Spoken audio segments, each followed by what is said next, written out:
Messieurs, dames, bonjour et bienvenue dans cette nouvelle vidéo. Alors aujourd'hui on se retrouve pour faire des choses exceptionnelles, comme des milliards de youtubeurs l'ont déjà fait, mais on innove, parce que vous savez quoi, je peux pas faire de vlog. Ah bon, mais pourquoi ça Maxime? Eh bah me direz-vous, tout simplement parce que les parcs sont fermés.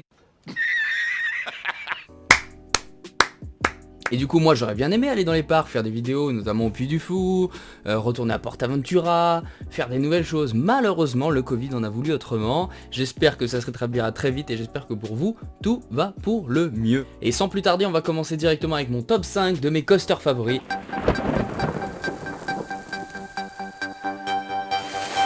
Bien sûr je précise, ce sont des coasters uniquement de parcs où je suis déjà allé et que j'ai pu rider. Il y en a énormément dans le monde, il y en a des extrêmement bien, malheureusement je n'ai pas encore eu la chance de tous les faire. Cela reste du coup mon top personnel, mais j'ai quand même essayé de prendre en compte différents éléments, notamment les sensations, la thématisation et la fluidité dans les coasters. Et du coup c'est parti.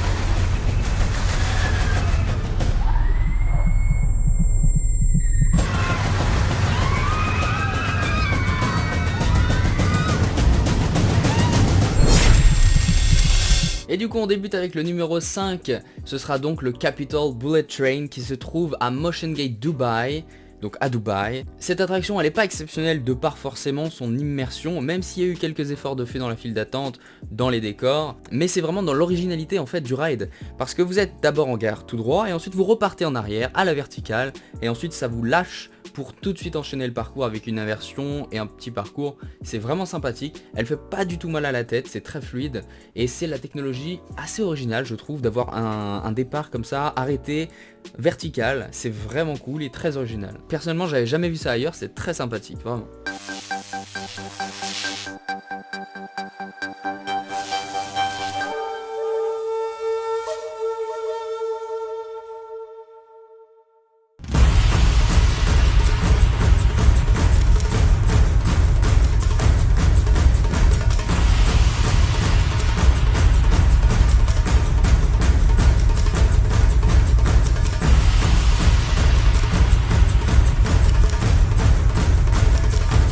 Numéro 4, on va retrouver Expédition Everest qui se trouve dans le parc Animal Kingdom à Walt Disney World en Floride.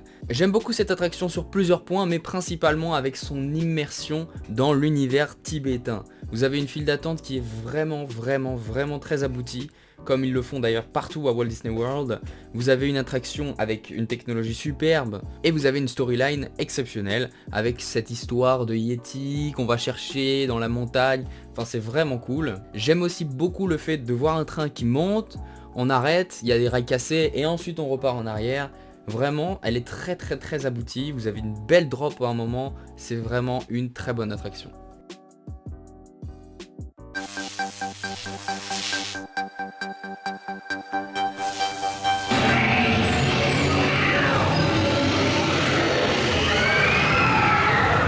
Et du coup sur la première marche du podium on va retrouver Rock and Roller Coaster featuring Aerosmith, qui est une attraction que j'aime beaucoup de par son immersion dans des studios de musique et sa propulsion exceptionnelle et son rollover. C'est vraiment cool. J'adore cette sensation qu'on a d'être calé dans son siège et ensuite se faire propulser avec du Aerosmith dans les oreilles. C'est vraiment super. Malheureusement cette attraction nous a quitté en 2019 pour faire place à la nouvelle attraction Iron Man qui va remplacer du coup Aerosmith. Ce sera le même parcours, à voir quels effets ils vont nous mettre, parce que j'aimais personnellement avoir ces effets de changement de ride avec différents soundtrackers, chaque train qui avait une identité propre. On va voir ce que ça va donner. N'hésitez pas à me donner votre avis en tout cas dans les commentaires sur cette future attraction.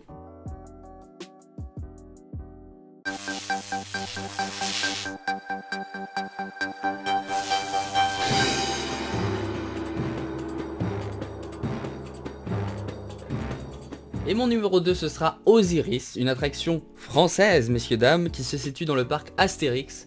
Je l'ai choisi également pour ses nombreux loopings, 5 inversions plus précisément, et surtout sa fluidité exceptionnelle parce que vous enchaînez les inversions avec avec délice, Ça fait plaisir d'avoir des attractions qui, quand vous les ridez, ne vous font pas mal à la tête. Moi je trouve ça horrible de faire des coasters et que tu te fais taper des côtés comme ça. C'est chiant, c'est chiant. Certes on avait notamment Goodurix à l'époque qui avait battu des records d'immersion, mais vu comment il était conçu, eh bien on se faisait que de se faire taper partout sur les côtés et c'est pas du tout agréable quand vous faites une attraction. Alors qu'Osiris, c'est fluide, ça fait plaisir. En plus c'est un inverted, du coup vous avez les pieds dans le vide et ça rajoute un petit effet, you know what I mean? Very very good. Un truc vraiment plutôt sympa. Du coup attention pour le numéro 1, qu'est-ce que c'est? Qu'est-ce que ce sera? Dans quel pays? Dans quel endroit? Messieurs dames, le numéro 1 c'est tout de suite. Wow, cool is it?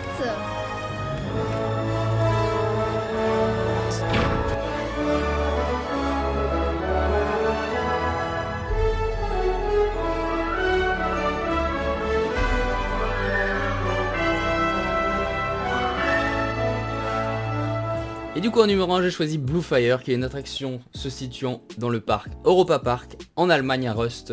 Elle est vraiment exceptionnelle par plusieurs points et ça résume vraiment tout ce que j'aime dans les coasters. Une bonne thématisation avec le quartier islandais, donc bien thématisé, tu passes à travers des rochers, c'est vraiment cool. Également sa première zone Dark Ride, donc quand vous commencez vous arrivez dans une petite zone où il y a différents animatronics avec des effets qui vous mettent dans l'ambiance. Ce launch propulsion exceptionnel. 4 inversions, le capteur cardiaque qui en plus rajoute un élément plutôt sympathique quand vous faites un ride, c'est-à-dire une interaction entre le guest, le visiteur et vous pendant l'attraction, donc c'est vraiment cool. Et rien que cette attraction mérite, pour ceux qui n'ont pas encore été, d'aller à Europa Park pour tester cette attraction. Pour vous dire, j'adore cette attraction et du coup j'en ai même pris la tasse collector, du coup avec le nouveau sponsor Nord Stream 2, avant c'était justement Gazprom, on le connaissait pour ça, hein, d'où le Blue Fire.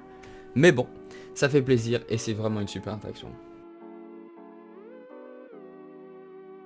Donc voilà pour mon top 5 personnel. Bien sûr, vous aurez peut-être un avis différent sur vos coasters et ceux que vous préférez. N'hésitez pas à me le mettre dans les commentaires, comme ça on verra ensemble ceux que vous aimez, ceux que vous aurez mis en avant, ceux que vous n'auriez pas mis en avant. Je répète encore que j'ai pas fait tous les parcs dans le monde, donc il va forcément manquer des super coasters que j'ai pas pu rider. Mais au fil du temps, j'essaierai de refaire des petits tops et de mettre à jour ma liste en fonction des parcs que j'aurais eu la chance de visiter. N'hésitez pas à me dire si ce nouveau format vous a plu. En tout cas, merci d'avoir suivi cette vidéo. Rendez-vous dans une prochaine. Likez la vidéo, abonnez-vous et à très bientôt. C'était Maxime Dutt.